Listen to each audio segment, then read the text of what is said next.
అమెరికాలో తెల్లతోలు దురహంకారం కొనసాగుతోంది. ట్రంప్ విద్వేష విధానాలతో కొందరు అమెరికన్లు రెచ్చిపోతూనే ఉన్నారు. కాలిఫోర్నియాలో శాన్ జోస్లో ఓ జాత్యహంకారి చెలరేగిపోయాడు. రోడ్డుపై దారిమలేదన్న కోపంతో భారతీయులను ఇష్టానుసారంగా తిట్టాడు. మీ దేశానికి వెళ్లిపోవాలంటూ దూషించాడు. కాలిఫోర్నియాలోని శాన్ జోస్లో ఓ అమెరికన్ ట్రంప్ విద్వేషాన్ని నరనరాన ఎక్కించుకున్నాడు. మహిళని కూడా చూడకుండా నోటి దురుసు ప్రదర్శించాడు. అయితే ఎన్ఆర్ఐలు పోలీసులకు కాల్ చేసేలోపే వైట్ కాలర్ పొగరబోతూ అక్కడ నుండి పారిపోయాడు. వెనుక కారులో వస్తున్న ఓ వ్యక్తి ఈ ఘటనను కెమెరాలో రికార్డ్ చేశాడు. జర్మనీలోని డూసెల్డోర్ఫ్ లో ఓ దుండగుడు రెచ్చిపోయాడు. రైల్వే స్టేషన్లో ప్రయాణికులపై గొడ్డలతో విచక్షణ రహితంగా దాడి చేశాడు. ఉన్మాది దాడిలో 7గురికి తీవ్రంగా గాయాలయ్యాయి. వీరిలో 2 పరిస్థితి విషమంగా ఉంది. సమాచారం అందుకున్న పోలీసులు స్పాట్కు చేరుకున్నారు. ఉన్మాది కోసం గాలింపు ముమ్మరం చేశారు. జర్మనీలోని రైల్వే స్టేషన్లో దాడికి దిగిన ఉన్మాది పారిపోయే క్రమంలో గాయాల పాలై పోలీసులకు చిక్కాడు. అతని మానసిక పరిస్థితి బాగా లేనట్టు గుర్తించారు. గతంలోనూ జర్మనీలో ఇదే తరహాలో ఐసిస్ ఉగ్రదాడి జరిగింది. ఇప్పుడు కూడా అటువంటి ఘటన జరగడంతో ఉగ్రవాద కోణంలో దర్యాప్తు చేపట్టారు అక్కడి పోలీసులు. స్విట్జర్లాండ్లో కాల్పులు కలకలం రేపాయి. బాసిల్లో ఓ కేఫ్లో కస్టమర్లపై దుండగుడు కాల్పులకు తెగబడ్డాడు. తుపాకులతో కేఫ్లోకి చొరబడ్డ 2 దుండగులు కస్టమర్లపై విచక్షణ రహితంగా కాల్పులు జరిపాడు. ప్రాణభయంతో కస్టమర్లంతా పరుగులు తీశారు. ఈ ఘటనలో 2 స్పాట్లోనే చనిపోగా మరొకరికి గాయాలయ్యాయి. స్విట్జర్లాండ్ బాసిల్లో ఓ కేఫ్లో కాల్పులు జరిపిన అనంతరం దుండగులు పారిపోయారు. రైల్వే స్టేషన్ వైపు వెళ్లారని స్థానికులు ఇచ్చిన సమాచారంతో సెర్చ్ ఆపరేషన్ చేపట్టారు పోలీసులు. కేఫ్ 56 దగ్గరకు చేరుకుని ఆధారాలు సేకరించారు. ఇది టెర్రరిస్టుల పనా లేదంటే ఉన్మాద చర్య అన్న కోణంలో పోలీసులు దర్యాప్తు చేపట్టారు. దక్షిణ కొరియా అధ్యక్షురాలుపై వేటు పడింది. పార్లమెంట్ ఆమోదించిన అభిశంసన తీర్మానాన్ని ఆ దేశ సుప్రీంకోర్టు సమర్థించింది. దీంతో అధ్యక్ష పదవి నుండి తప్పుకోనున్నారు పార్క్ గెన్హే. ప్రజాస్వామ్యబద్ధంగా ఎన్నుకున్న దేశ అధ్యక్షురాల్ని అభిశంసనతో తొలగించడం దక్షిణ కొరియాలో ఇదే మొదటిసారి. దక్షిణ కొరియా అధ్యక్షురాలు పార్క్ తన స్నేహితురాలైన చోయ్ సూన్సిల్తో కుమ్మక్కై శాంసంగ్ గ్రూప్ హెడ్కు అనుకూలంగా నిర్ణయాలు తీసుకుంది. ఆమెపై ఉన్న ఆరోపణల కారణంగా పదవిలో కొనసాగేందుకు అనర్హురాలని గత ఏడాది డిసెంబర్లో పార్లమెంట్ స్పష్టం చేసింది. వెనక్కి తగ్గని పార్క్ సుప్రీంకోర్టును ఆశ్రయించింది. అక్కడ పార్కుకు ఎదురుదెబ్బే తగిలింది. దక్షిణ కొరియాలో సుప్రీంకోర్టు జడ్జిమెంట్ సందర్భంగా పార్క్ మద్దతుదారులు భారీగా తరలొచ్చారు. పార్కుకు అనుకూలంగా నినాదాలు చేశారు. అయితే తీర్పు ఆమెకు వ్యతిరేకంగా రావడంతో వారంతా ఆగ్రహంతో ఊగిపోయారు. పోలీసులతో ఘర్షణకు దిగడంతో టియర్ గ్యాస్ ప్రయోగించాల్సి వచ్చింది. దీంతో తీవ్ర ఉద్రిక్తత నెలకొంది.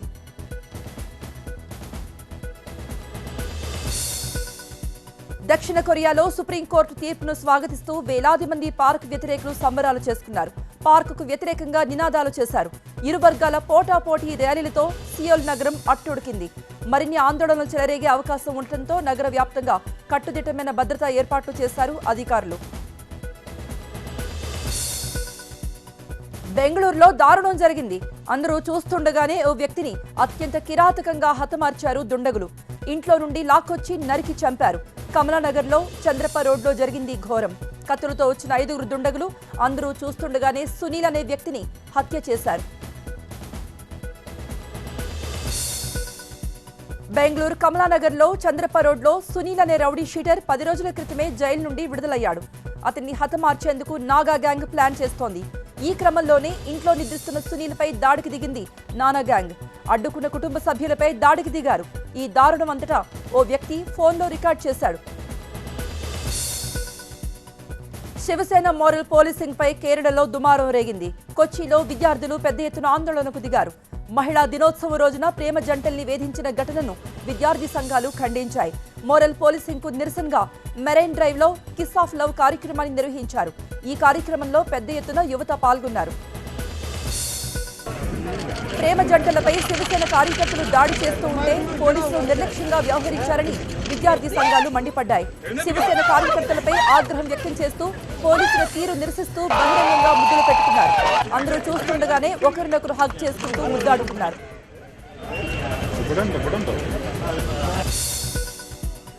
ఢిల్లీలో టిబెటన్ యూత్ కాంగ్రెస్ కార్యకర్తలు ఆందోళనకు దిగారు. చైనా ఎంబసీ ముందు ధర్నా చేశారు. తమ ప్రాంతాన్ని చైనా అక్రమంగా ఆక్రమించింది అంటూ ఆరోపించారు ఆందోళనకారులు. టిబెట్ కు స్వాతంత్ర్యం వచ్చేంత వరకు తమ పోరాటం కొనసాగుతుందని స్పష్టం చేశారు. ఆందోళన చేస్తున్న టిబెట్లను ఢిల్లీ పోలీసులు అదుపులోకి తీసుకున్నారు. టిబెటన్ అప్రైజింగ్ యూనివర్సిటీ సందర్భంగా చైనాకు వ్యతిరేకంగా ఆందోళనలు చేపట్టారు. 1959 మార్చి 10న చైనాకు వ్యతిరేకంగా పెద్ద ఎత్తున ఉద్యమం చేశారు. టిబెటన్ల తిరుగుబాటును ఉక్కుపాదంతో అణచివేసింది China.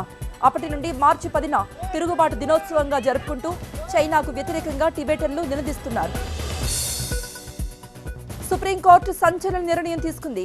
Kolkata high court జడ్జిపైనే supreme warrant జారీ చేసింది.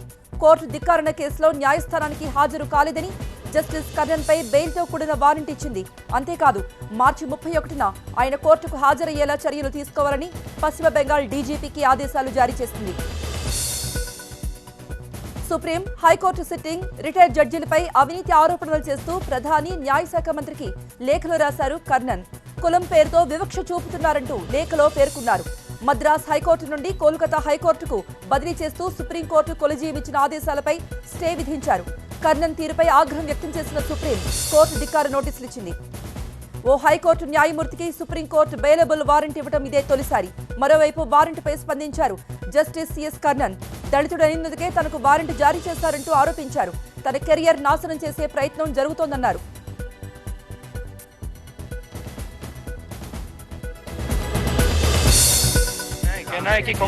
ఐదు రాష్ట్రాల్లో జరిగిన ఎన్నికల్లో ఎగ్జిట్ పోల్స్ ఫలితాలపై కాంగ్రెస్ ఉపాధ్యక్షుడు రాహుల్ గాంధీ స్పందించారు. భారతీయ జనతా పార్టీకి అనుకూలంగా ఉన్న ఫలితాలపై తనకు నమ్మకం లేదన్నారు. వాటిని తాము పరిగణలోకి తీసుకోబోమన్నారు. యూపీలో కాంగ్రెస్ సమాజ్వాదీ కూటమి ఖచ్చితంగా గెలుస్తుందని ధీమా వ్యక్తం చేశారు రాహుల్. టైటిల్స్ వివాదం పెద్ద సినిమాలనే కాదు, షార్ట్ ఫిల్మ్స్ ను కూడా వదలటం లేదు. రామాయణంలో సీతాదేవిని నిజ జీవితంలో తల్లితో సమానంగా చూస్తాం. ఇప్పుడు సీత పేరుతో వస్తున్న ఓ షార్ట్ ఫిల్మ్ వివాదాస్పదమవుతోంది. సీతాని షార్ట్ ఫిల్మ్ కు I am not a virgin అనే ట్యాగ్ లైన్ పెట్టడమే దుమారాన్ని రేపుతోంది.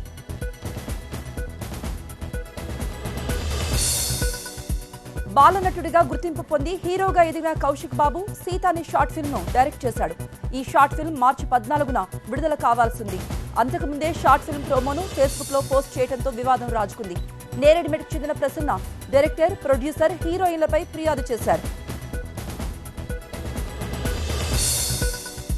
సీత షార్ట్ ఫిల్మ్ లో నటించిన దీప్తి సురైనాకు యూట్యూబ్ లో చాలా మంది ఫాలోవర్స్ ఉన్నారు. గతంలో బాహుబలి చిత్రంలో ప్రభాస్ శివలింగం ఎత్తుకుని నడుచుకుంటూ వెళ్లే పాటపై డబ్ స్మాష్ చేసిందామె. శివలింగంకు బదులు కుక్కను ఎత్తుకుని డబ్ స్మాష్ చేయడం దుమారాన్నే రేపింది. ఇప్పుడు దీప్తి నటించిన సీత షార్ట్ ఫిల్మ్ కూడా వివాదాస్పదమవుతోంది. సీత షార్ట్ ఫిల్మ్ పై వివాదం జరుగుతున్నా తన షార్ట్ ఫిల్మ్ పేరు మాత్రం మార్చేది లేదన్నాడు డైరెక్టర్ కౌశిక్ బాబు. తాను ఎవరిని అవమానించలేదని, ఎవరి మనోభావాలు కించపరచలేదంటున్నాడు. ప్రస్తుత రోజుల్లో మహిళ సమాజంలో ఎదుర్కొంటున్న వేధింపుల ఆధారంగా తీసుకుని షార్ట్ ఫిల్మ్ మాత్రం చేశామంటున్నాడు కౌశిక్. హైదరాబాద్ ఓల్డ్ సిటీలో కామత్పుర పిఎస్ లో హెడ్ కానిస్టేబుల్ గా పనిచేస్తున్న మహబూబ్ ఓ మైనర్ బాలికను లైంగిక వేధింపులకు గురి చేశాడు. కిడ్నాప్ యత్నం ఘటన కూడా ఆలస్యంగా వెలుగులోకి వచ్చింది. మైనర్ బాలికను గుల్బర్గా తీసుకెళ్లడంతో ఆందోళన చెందిన పేరెంట్స్ పోలీసుల్ని ఆశ్రయించారు.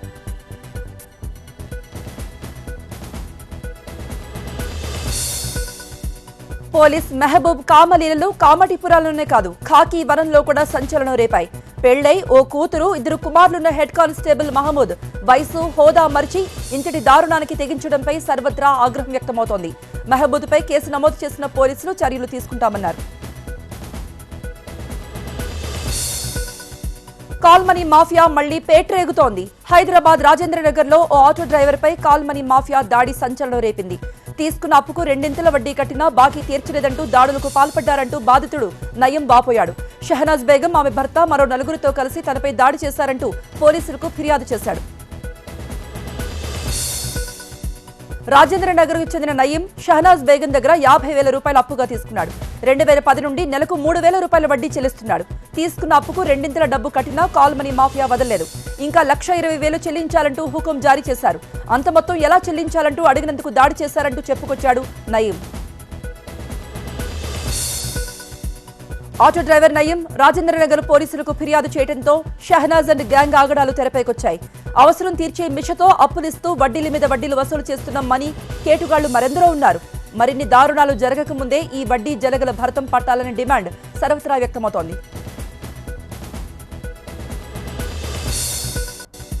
వరంగల్ మహానగర పాలక సంస్థ అంతులేని నిర్లక్ష్యం, R&B అధికారుల అసమర్థత ఓ డిగ్రీ విద్యార్థిని బలి తీసుకున్నాయి.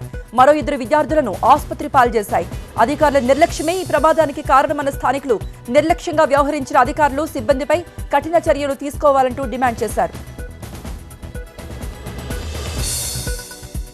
హనుమకొండ ఫస్ట్ గేట్ సమీపంలో జాతీయ రహదారికి అడ్డంగా R&B అధికారులు కాలువ తవ్వి వదిలేశారు.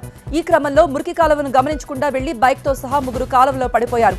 వీరిలో మౌనిక అనే డిగ్రీ విద్యార్థిని స్పాట్లోనే చనిపోయింది. గాయపడిన మరో 2 విద్యార్థినులను చికిత్స కోసం MGM ఆసుపత్రికి తరలించారు. 2 అంతర్రాష్ట్ర దొంగల్ని అరెస్టు చేశారు ఖమ్మం జిల్లా రూరల్ పోలీసులు. గుర్రం వెంకటేశ్వర్లు, వడ్లకొండ శివసాయిలు ఆటో డ్రైవర్లుగా పనిచేస్తూ ఖమ్మం, నల్గొండ, కృష్ణా, భద్రాద్రి, కొత్తగూడెంలో ప్రయాణికులను బెదిరించి సొత్తు దోచుకెళ్లారు. బాధితుల ఫిర్యాదుతో కేసు నమోదు చేసిన పోలీసులు వీరిని అరెస్టు చేసి సొత్తు రికవరీ చేశారు. రాజమండ్రి గంటలమ్మ గుడి వీధిలో బెంగాలీ దొంగలు బీభత్సం సృష్టించారు. కత్తులు, తుపాకులతో ఓ మార్వాడి షాపులో ఉన్న వారిని బెదిరించి నగలు మూటగట్టుకున్నారు. పారిపోతూ ఉండగా స్థానికులు అడ్డుకున్నారు. ఈ క్రమంలో ఓ దొంగకు గాయాలయ్యాయి. వీరిని పోలీసులకు అప్పగించారు. కేసు నమోదు చేసి విచారిస్తున్నారు పోలీసులు.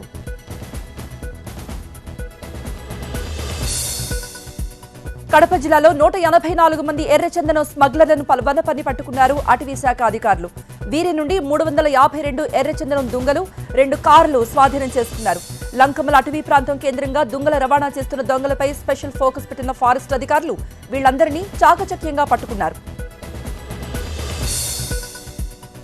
పెద్దపల్లి కాల్వ శ్రీరాంపురం మండల ఇరిగేషన్ ఏఈ సత్యనారాయణ కాంట్రాక్టర్ నుండి లంచం తీసుకుంటూ ఏసీబీకి చిక్కాడు. 12 గ్రామంలో మిషన్ కాకతీయ పనులు చేపట్టిన కాంట్రాక్టర్ దేవేందర్ పెండింగ్ బిల్లుల కోసం ఏఈని ఆశ్రయించాడు. అతను లంచం డిమాండ్ చేయడంతో ఏసీబీకి సమాచారం ఇచ్చాడు. డబ్బు తీసుకుంటూ ఏఈ దొరికాడు. ప్రైవేట్ బస్ మాఫియాకు వ్యతిరేకంగా పోరాటం ఊపందుకుంటోంది. తెలుగు రాష్ట్రాల్లో జరుగుతున్న బస్ ప్రమాదాల్లో పెద్ద ఎత్తున మరణాలు సంభవిస్తున్నాయి. ప్రైవేట్ ట్రావెల్స్ ను అరికట్టాలనే డిమాండ్తో ఐక్య పోరాటానికి సిద్ధమైంది. ఇందులో భాగంగా హైదరాబాద్ సోమాజిగూడ ప్రెస్ క్లబ్ లో రౌండ్ టేబుల్ సమావేశాన్ని నిర్వహించింది.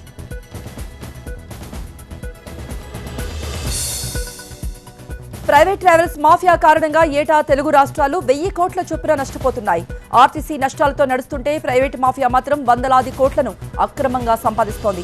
అందుకే ఆర్టీసీని బలోపేతం చేయాలని, ప్రైవేట్ మాఫియాను అరికట్టాలంటూ డిమాండ్ చేసింది ఐక్య పోరాట సమితి.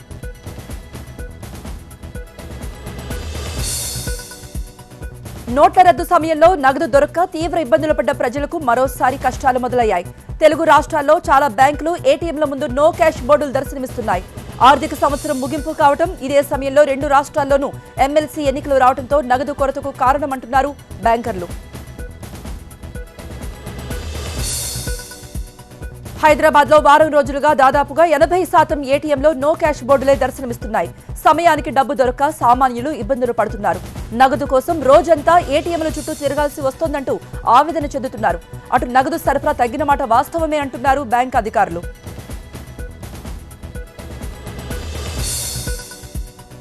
ఆర్థిక సంవత్సరం చివరి నెలల్లో లక్ష్యాలు చేరుకోవడానికి రుణాలు మంజూరు చేయడం, బిల్లుల చెల్లింపులు ఉండటంతో నగదుకు డిమాండ్ ఎక్కువగా ఉంటుంది అనేది బ్యాంకుల వాదన. 2000 నోటు చెలామణి తక్కువగా అయిపోవడం కూడా గమనించాల్సిన విషయం. బ్యాంకుల నుండి బయటకు వెళ్లిన తర్వాత 2000 రూపాయల నోటు తిరిగి వెనక్కి రావడం లేదంటున్నారు అధికారులు.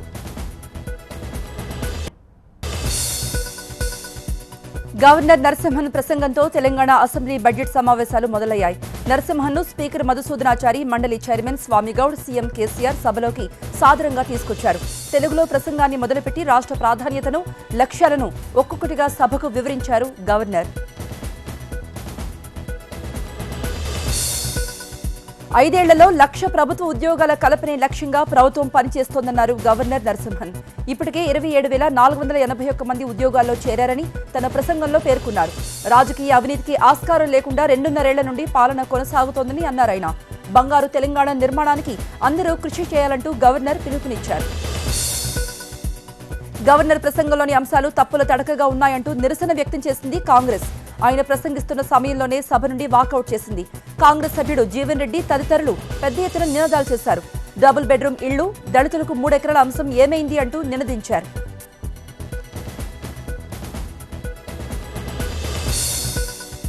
గవర్నర్ ప్రసంగం పూర్తి అబద్దాలతో ఉందంటూ విమర్శించారు టీపీసీసీ అధ్యక్షుడు ఎమ్మెల్యే ఉత్తమ్ కుమార్ రెడ్డి. కాంగ్రెస్ చేపట్టిన ప్రాజెక్టులపై పూర్తి చేసి తమ గొప్పగా టీఆర్ఎస్ ప్రభుత్వం చెప్పుకుంటుందన్నారు. వ్యవసాయ రంగం సంక్షోభంలో ఉంటే అసలు ఆ ప్రస్తావనే లేదంటూ నిరసన వ్యక్తం చేశారు ఉత్తమ్ కుమార్.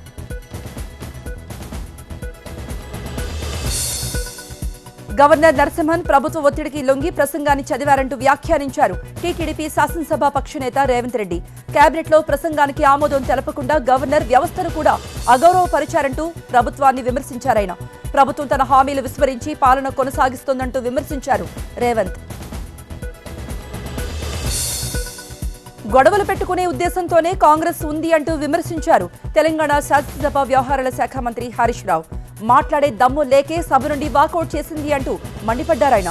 గవర్నర్ ప్రసంగ సమయంలో కాంగ్రెస్ టీడీపీ సభ్యుల తీరును తీవ్రంగా ఖండించారాయన. దీని ఎట్టి పరిస్థితుల్లోనూ ఊరుకునేది లేదంటూ హెచ్చరించారు హరీష్. వచ్చే ఎన్నికల్లో కాంగ్రెస్ బతుకు బజారేనంటూ విమర్శించారు తెలంగాణ మంత్రి తుమ్మల నాగేశ్వరరావు. కాంగ్రెస్ కు దమ్ముంటే గవర్నర్ ఏ అబద్దాలు చెప్పారో అసెంబ్లీలో నిరూపించాలన్నారు. అభివృద్ధిని చూసి ఓర్వలేకనే పనిగట్టుకుని కాంగ్రెస్ నేతలు సిగ్గు లేకుండా మాట్లాడుతున్నారంటూ మండిపడ్డారు తుమ్మల.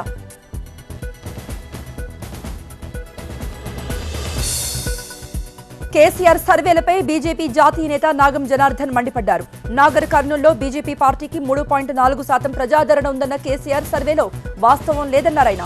దమ్ముంటే కేసీఆర్ నాగర్ కర్నూల్లో తనపై పోటీ చేసి గెలవాలంటూ సవాల్ విసిరారు. ఇప్పటికైనా కేసీఆర్ తప్పుడు ప్రచారాలు మానుకోవాలంటూ హితవు పలికారాయన.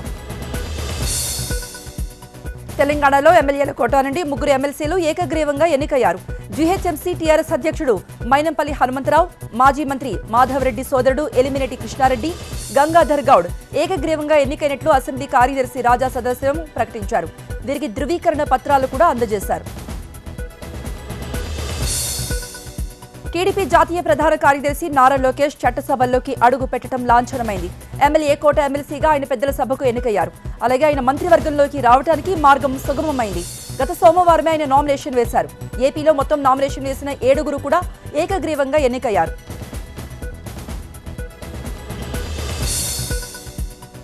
వైసీపీ అధ్యక్షుడు జగన్ తన ఆస్తులపై బహిరంగ చర్చకు రావాలంటూ డిమాండ్ చేశారు TDP MLA bonda Uma.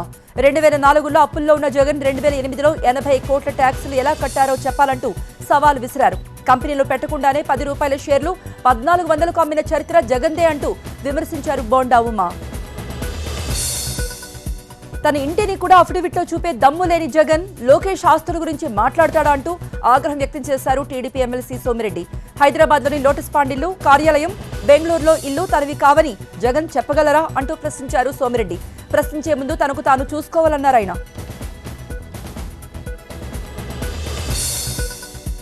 ED attach చేసిన తన ఆస్తులపై నోరు మెదపని జగన్ లోకేష్ ఆస్తులపై మాట్లాడటం మాత్రం విడ్డూరంగా ఉందన్నారు టీడీపీ నేత దేవినేని నెహ్రూ. 15,000 కోట్ల ఆస్తులను ఈడీ అటాచ్ చేసినా ఎందుకు సమాధానం చెప్పుకోవటం లేదంటూ ప్రశ్నించారాయన. తొలిసారి ఎమ్మెల్యే అయిన జగన్ ఇంకా చాలా నేర్చుకోవాలన్నారు దేవినేని నెహ్రూ. త్వరలోనే నియోజకవర్గాల పునర్విభజన జరుగుతుంది అని ఆశాభావం వ్యక్తం చేశారు ఏపీ టీడీపీ ఎంపీలు. పార్లమెంట్ సమావేశాలు జరుగుతున్న నేపథ్యంలో కేంద్ర మంత్రి వెంకయ్య ఏపీ విభజన సమస్యలపై సమీక్ష చేశారు. పలువురు కేంద్ర మంత్రులతో వెంకయ్య మాట్లాడారని, సమస్యల పరిష్కారానికి చొరవ చూపారంటూ వివరించారు ఎంపీలు. తిరుపతి అంబేద్కర్ విగ్రహం నుండి సామాజిక హక్కుల వేదిక చైతన్య యాత్ర తిరిగి ప్రారంభమైంది. ఎన్నికల కోడ్తో ఆగిన బస్ యాత్రను తిరిగి ప్రారంభించిన సిపిఐ రాష్ట్ర కార్యదర్శి రామకృష్ణ 8 రోజుల పాటు కర్నూలు, కడప జిల్లాలో పర్యటిస్తారు. మోదీ అధికారంలోకి వచ్చాక దళితులపై దాడులు పెరిగాయంటూ విమర్శించారు రామకృష్ణ. కామారెడ్డి జిల్లా కేంద్రంలో పర్యటించారు TSBC commissioner BS Ramulu. Islampur, Gollavada, Azampura ప్రాంతాల్లో పర్యటించి స్థానికుల సమస్యల్ని అడిగి తెలుసుకున్నారు. బీసీ కమిషన్పై అవగాహన కల్పించేందుకు పర్యటిస్తున్నట్టు చెప్పారాయన. బాధితుల నుండి ఫిర్యాదుల్ని స్వీకరించి లబ్ధి చేకూరే విధంగా చర్యలు తీసుకుంటామన్నారు. మత్స్య సంపద పెంచేందుకు రాష్ట్రంలో 100 కోట్లు కేటాయించిన ప్రభుత్వం మత్స్యకారులకు కొండంత భరోసా కల్పించింది. మహబూబ్ నగర్ జిల్లా కేంద్రంలో మత్స్యశాఖ కేంద్రాలయం ప్రారంభించారు కలెక్టర్ రొనాల్డ్ రాస్. మరోవైపు పిల్లల మరీ ఏర్పాటు చేసిన మత్స్య ప్రదర్శనశాలను ప్రారంభించారు. చేపల అక్వేరియం కూడా పరిశీలించారు.